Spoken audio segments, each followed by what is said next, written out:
Oh, hello, super readers. I am excited because today is the day known as Juneteenth. That's right, Freedom Day.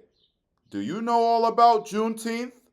Well, today I'm going to teach you what Juneteenth means in today's Super Read Aloud called the Juneteenth Story.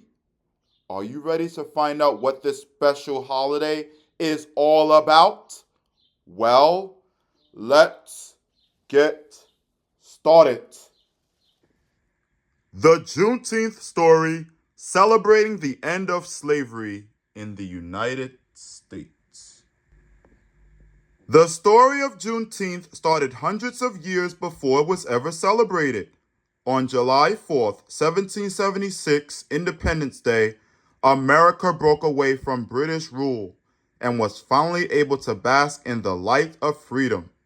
But not everyone who lived there was that fortunate. For what would span over 300 years, more than 400,000 African people were stolen from their homes and made to help build the country that became this free America. Though some tried to fight back, they and many of their descendants were enslaved, brutally forced to work for no pay, and denied their basic rights. They could not eat what they wanted to eat. They could not play what they wanted to play. They could not live how they wanted to live. And Independence Day did not free them. It would take 89 more years until enslaved people, too, would be free. Glimmers of freedom appeared state by state in the new independent America. Vermont was the first to free or emancipate its enslaved people in 1777. Slowly, other northern states did too. Some people had long opposed slavery, called abolitionists. They were especially active in the 1830s, fighting slavery's injustice with words and sometimes force. What, to the American people, is your 4th of July? Asked abolitionist Frederick Douglass on July 5th, 1852. How can someone who is not free celebrate freedom? But emancipation stopped cold at the southern states. They refused to free their enslaved people. Enslaved people's work made lots of money for large southern farms. So in these states especially, freedom for all was bad for business.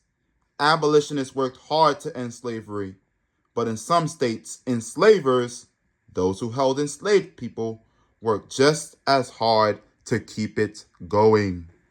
Although Congressman Abraham Lincoln didn't always believe black and white people deserved equal rights, he did believe the idea of slavery was wrong.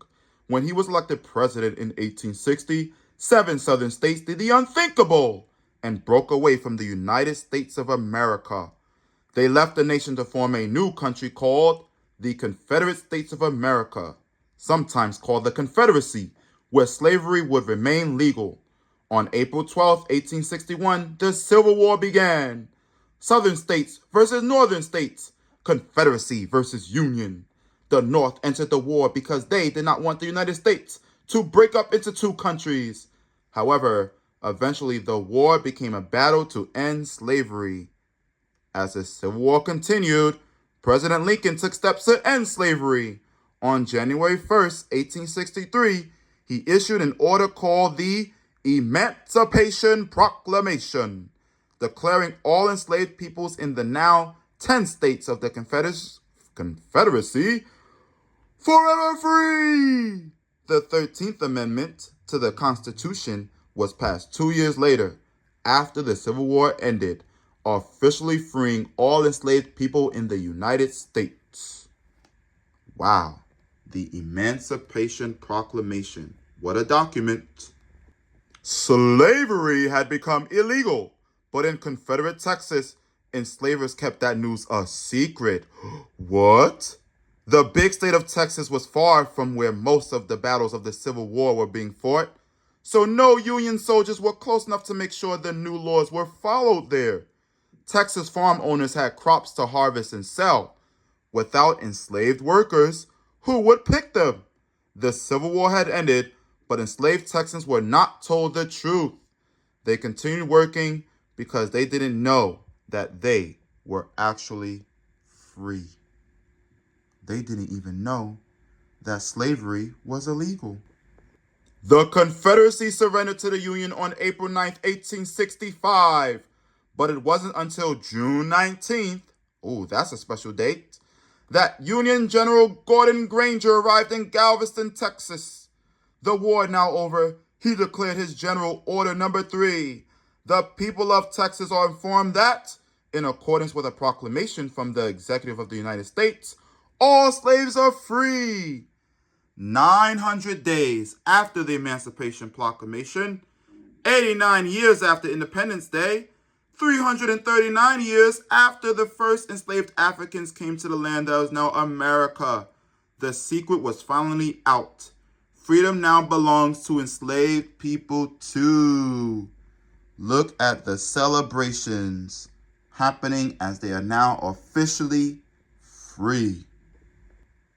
Newly freed Texans began to feel the long-delayed warmth of liberty's glow.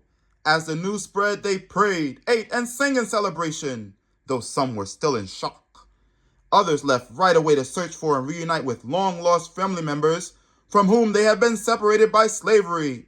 June 19 became Jubilee Day. It was their Independence Day. Starting in 1866, families and communities in Texas held the first yearly Jubilee Day celebrations. The next year, the Freedmen's Bureau hosted the first Jubilee Day, held in the state's capital, and taught formerly enslaved people about the privileges that freedom offered them. Jubilee Day festivities grew as the newly emancipated used their new rights to earn money and purchase property. They bought land and built parks like Emancipation Park in Houston, their own spaces where they could freely gather in their best clothes to barbecue, sing, dance, pray, and play. At many Jubilee Days, the Emancipation Proclamation was recited so that everyone could reflect on the words that had changed their lives forever. Jubilee Day became Juneteenth, short for its date of June 19. Not all Black people saw Juneteenth as a reason to hold big, joyous events. Some felt their pain from enslavement would never be understood by younger generations who hadn't lived through it, so they hosted their own separate gatherings. Others tried to ignore Juneteenth altogether. Slavery was a terrible memory, and they preferred not to talk about it. That's understandable. And even though Black people were no longer enslaved, freedom wasn't the same for them as it was for other Americans. As the 1900s arrived, new laws spread throughout the South, limiting Black people's rights and keeping Black and white people separate. Called Jim Crow laws, these rules made it hard for many Black people to have access to opportunities like good jobs and education. Black people couldn't even enjoy parks where only whites were allowed, forcing many Juneteenth festivities to be held far outside of town. Between Jim Crow and major events of the early 1900s, like World War I and the Great Depression, Juneteenth began to lose its shine. During World War I, some people considered the celebration not American, a reminder of a sad time not worth talking about. And during the Great Depression of 1929 through 1939, people didn't have much extra time or money to use to host fairs and parties. But Juneteenth remained in the hearts of many Black Texans. In 1936, after years of little attention, sparks of Juneteenth reignited with a momentary bang. The Texas Centennial Exposition welcomed more than 46,000 Black visitors to a huge Juneteenth celebration to open its groundbreaking Hall of Negro Life, an entire building dedicated to famous Black inventors, scholars, celebrities, and more. It features huge murals illustrating the history of Black Texans. Pride burned in the hearts of everyone who participated.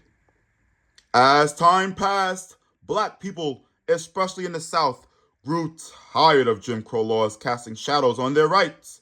Many moved north and west for better opportunities, and some also worked together to fight back as part of this civil rights movement. Juneteenth spread as black Texans moved across America and shared their traditions in their new cities.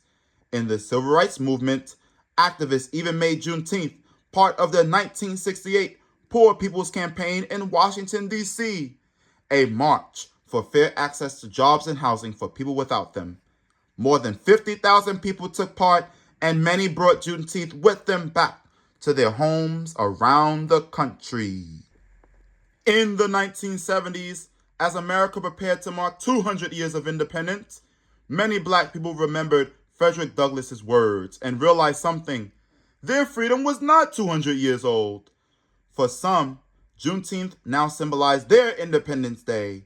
In Milwaukee, Wisconsin, Buffalo, New York, and more cities well beyond Texas, new Juneteenth traditions came to life. Families reunited, learned about their heritage, paraded, barbecued, and celebrated together.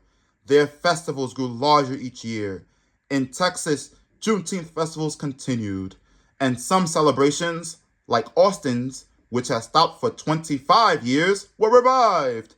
And more than 110 years after the first Juneteenth, State Representative Al Edwards succeeded in making it an official Texas holiday for the state in 1969.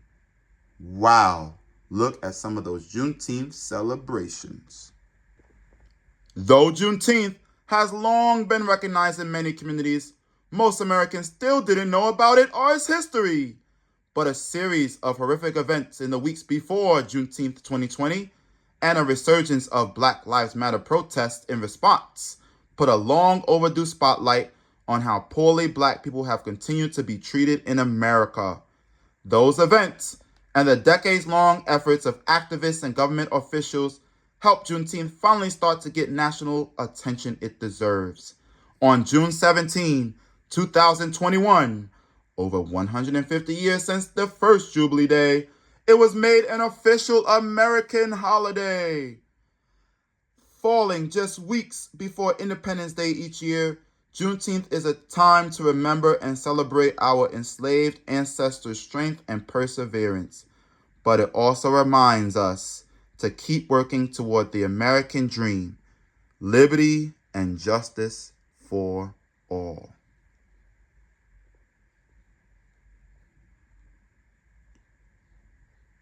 What an incredible story that was, right, super readers? And now you know more about Juneteenth too.